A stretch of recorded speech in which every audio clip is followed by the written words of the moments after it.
First up in this upcoming games video, we have Teardown multiplayer, which looks awesome. Teardown's physics-based destruction was addictive solo. Now add human teamwork or team deathmatch, and it becomes something else entirely. Teardown multiplayer gives players heist-style missions requiring dynamic line of sight, vehicular access, timed breaches, and improvised tools. Imagine one teammate drilling a safe, another laying explosive charges, while a third holds the door with a shotgun. Or jump into chaotic team deathmatch, where every wall, staircase, and roof is destroyable, constantly rewriting the map in real time.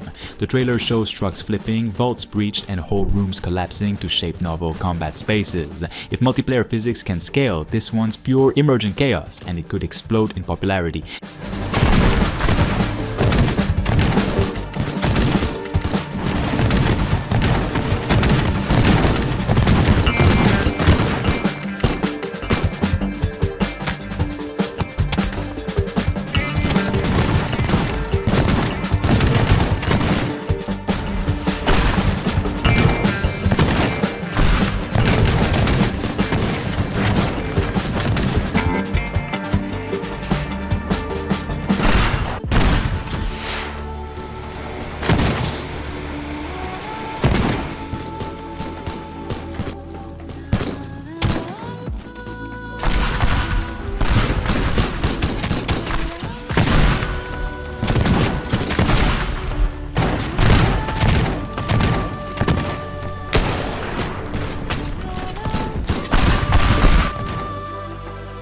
This isn't your standard survival sim. The Gold River project places you in a stunning but dangerous forest wrapped in peaceful beauty and creeping dread. You'll forage for food, set up a campfire, build shelters, fish streams, and uncover the forest's hidden mysteries. The thing is, this game has a dark story to it, with secret government activities happening in the world itself. You're just here to fish, hunt, and have fun, but something different is happening around you. The environment itself changes, paths vanish, landmarks shift, and what once felt safe becomes unpredictable. Add in subtle psychological elements, faint whispers, warped visuals, shifting terrain, and you get a survival narrative that's more survival than sandbox loop. Co-op play lets you share the experience with friends, but testers say the strongest moments are the quiet ones, when you're alone with the forest's slow, insistent pulse.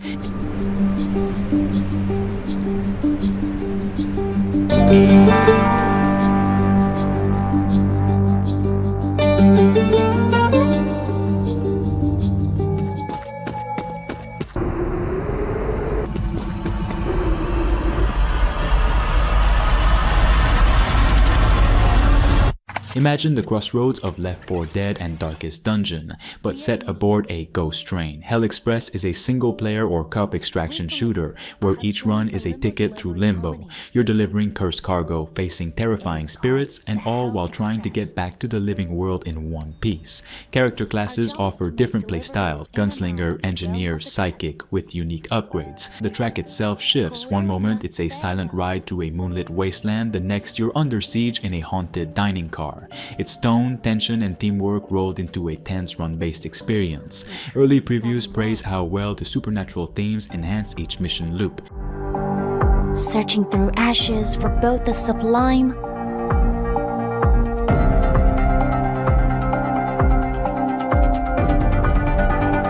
and the obscene.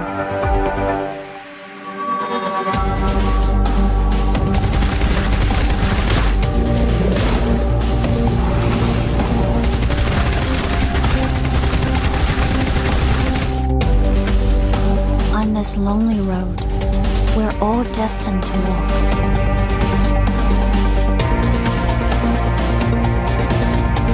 I am here to take a sneak peek.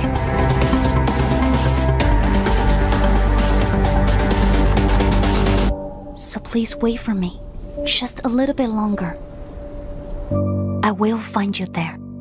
Bleak Haven is survival horror at its atmospheric best. You wake in a cursed village, drawn by cryptic messages from your missing brother, as you explore fog-shrouded alleys, dilapidated chapels, and pitch-black woods. The game weaves in occult elements and ritual clues. Steam's performance-captured cutscenes heighten the mood, and voice actors bring serious weight. Gameplay is focused, resource management, environmental puzzles, and tense encounters, not just jump scares. You're making choices: burn the totems or salvage ammo. Those decisions echo later on. It nails the feeling of dread without just throwing monsters at you, which makes it a standout for anyone craving a story-driven horror action trip inspired by Resident Evil.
Next up, we have Clockwork Revolution, which is a Bioshock-inspired single-player FPS and a time-bending steampunk first-person RPG. After stumbling across an incredible invention that allows you to travel into the past, you discover the city you call home. The vibrant steam-powered metropolis of Avalon has been carefully crafted through the alteration of historical events. By traveling back to key moments, your interactions and choices will have a butterfly effect on the deep narrative-driven world and characters of Avalon, causing them to change and react in unprecedented ways. I'm glad we can still see unique games like these being made, and I'm excited. They got my good side this time. Breaking in is the easy part. Your brandy, sir. Getting away with it is the real trick. These candlesticks ain't gold. Round here, it's all sharp edges, empty pockets, and blood on the cobbles. Goodbye, Silas. No, no! I'll hurt you, you fucking meatsack! I'll leave you with a pissing bed of pieces! You've either got a gang at your back, or a knife in it. We're family here. Family takes care of its own. Can't put a price on that, can you? Them's in charge. They don't keep order, they keep power. Take this thing into the crucible and melt it. They just want us beaten, broken, and too scared to fight back. I don't want to kill him! That's why it pays to be clever and well-armed.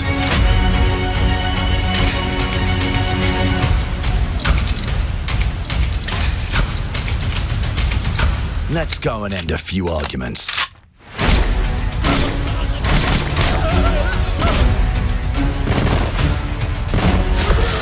Don't get cocky. They've got a weapon far worse. Time. And if they can rewrite history, they can rewrite us. But look who just found Mummy's keys. Now I can fiddle with time. Put the bullet back in the barrel. Bring the chaos to a crawl. Take a mistake and make it like it never happened. We can change the world as we know it. One choice at a time. And I can even go back and change the past to change the future. And let me tell you, the hunters don't like it when the rabbits got the gun.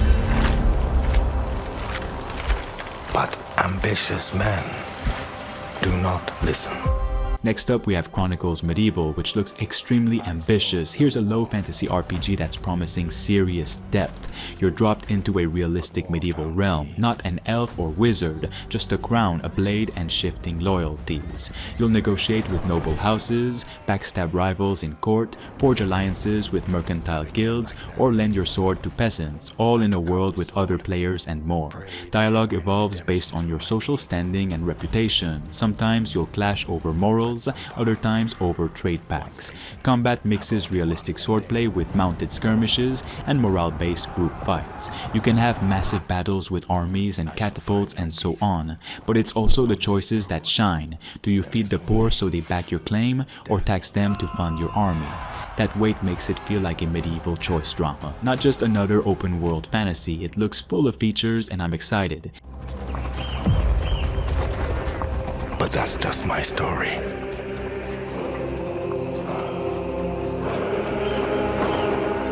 Go write your own.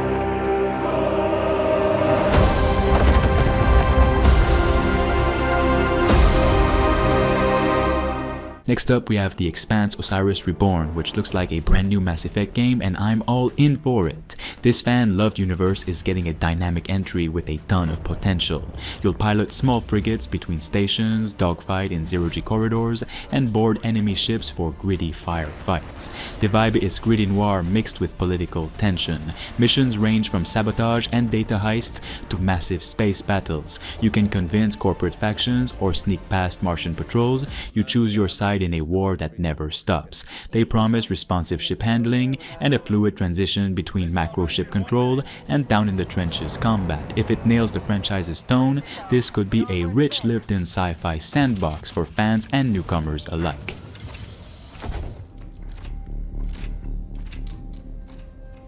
So far, you were right. They shut down the site. Wait!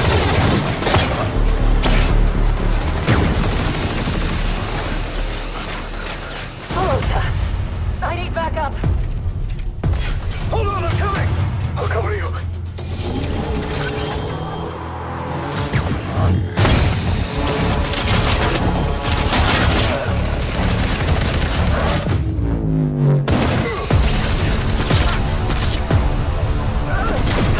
Thanks.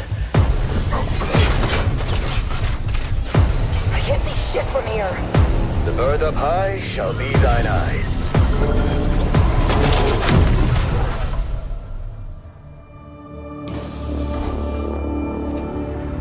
What the hell happened here?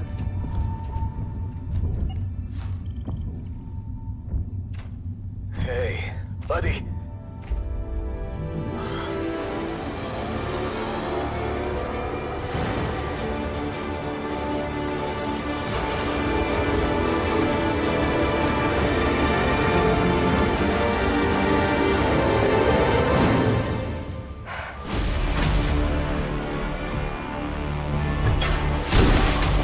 Looking for a brutal action medieval game inspired by chivalry and Mordau? At Mortem is a brutal multiplayer medieval melee slasher set in the corrupted world of Contrara. You play as a vessel, a byproduct of the death of the old gods. Your hollow soul prevents your passage into the afterlife, binding you to this world. Through this eternal struggle, you will engage in team-based PvP combat against other vessels upon the ravaged battlefields of the two warring factions, the Palisadian and the Hantry.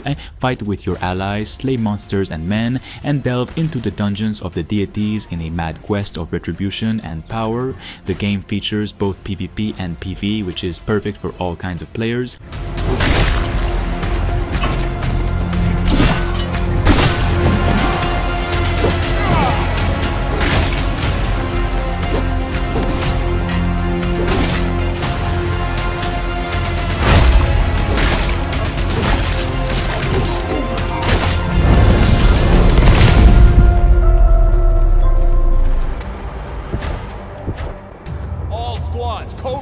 Robocop is here! Detroit gets ugly again with the Robocop Unfinished Business DLC promised as a fresh chapter in the rebooted FPS. It brings new crime syndicates, wrecked urban districts, and deeper moral crunch decisions. The original actor is expected to return for dialogue, and cutscenes are meant to be more cinematic, reminiscent of the classic action sequences. Gameplay leans into signature Robocop style, bullet time trades, targeting hostile limbs for crowd control, mixing heavy-hitting logic with discretion. This DLC builds on what worked: hard choices, slick gunplay, and moral edges in a police state scenario. If you dug the base game's tone, Unfinished Business doubles down on its dangerous charm. You're also playing as a police officer in this one, which is really nice. Driven by ideals, but rather by his own ambition. Once loyal to the new guy in town, he's now ready to serve anyone who can meet his price. As Robocop battles his way up through the Omni Tower, an unexpected ally steps in. Meet Miranda Hale, a former OCP scientist who seems to know a lot about the Omni Tower and the mercenaries who now control it. Although her true motives remain unclear, she provides precious intel to Robocop, helping him in his mission to rescue the civilians trapped in the tower. Before it became a battlefield, the Omni Tower was a residential complex, home to innocent people now caught in chaos. Some are desperate for help, others are ready to fight back. Their fate is in your hands. Will you save them, or will they become just more collateral damage?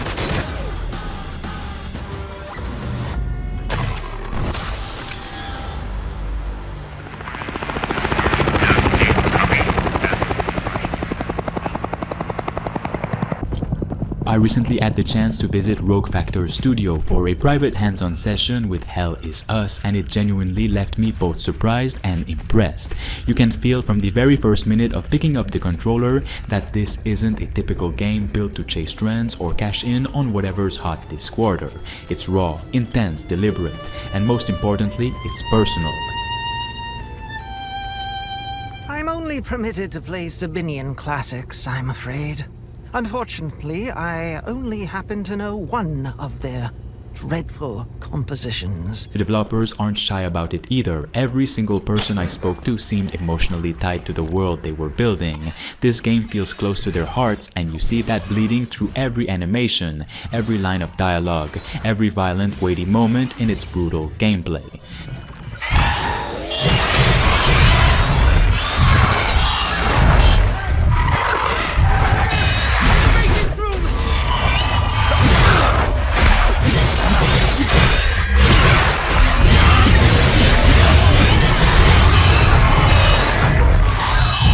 The setting? A fictional country torn apart by civil war, sealed off from the outside world and left to fester in a cocktail of destruction and unresolved grief. The protagonist, Remy, is a United Nations peacekeeper who abandons his post and returns home to uncover the truth about his origins. Hadea, the country he returns to, is not just a place ravaged by war, it's been transformed by something worse, something unknown. After an event known only as the Calamity, supernatural beings, these white faceless entities called Hollow Walkers begin appearing, and they're not just random monsters, they're born out of human emotions. Raw feelings like anger, hate, obsession, ecstasy, the devs describe them as emotional echoes, but the way they move, the way they react to you, it's more than that. It's like you're fighting something that knows you, something you felt before. And guns, useless, that's one of the most grounded and daring choices the game makes.